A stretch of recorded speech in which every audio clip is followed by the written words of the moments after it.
Mbanje kubasuhuza abakunzi b'ikiganiro Amazina Live kwa mudukurikirana ibyiciro kinini ndabashimira cyane. Ngiye mwumva kandi ugiye kubagezaho ikiganiro ni Yvonne.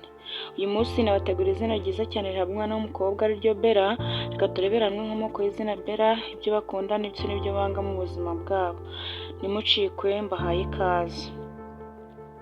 Izina Bella rifite ubusobanuro mu Kilatini ndetse n'Igisipanye, aho Bella bisobanura umwiza cyane, uburanga, ukeye.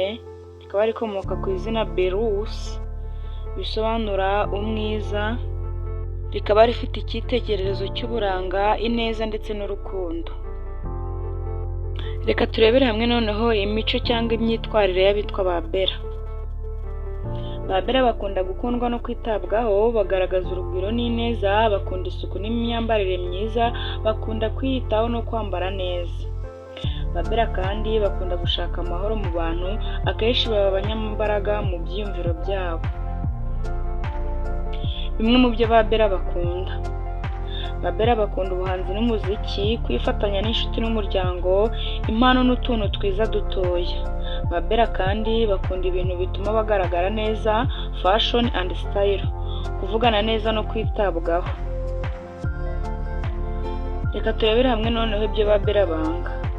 Ba Bella banga kutitabwaho cyangwa gusuzugurwa, kwivanga mu buzima bwabo cyane, guteshwa agaciro n'amagambo ababaza, amahane n'intonganya zidakenewe, ntibabikunda.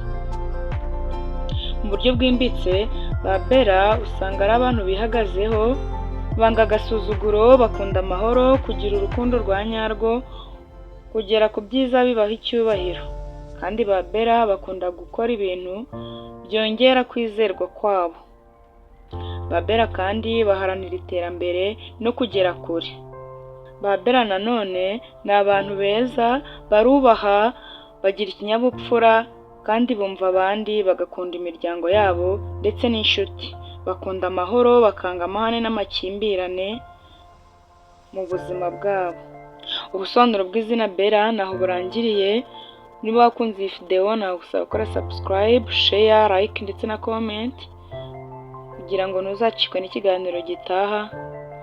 Ugire umunsi mwiza.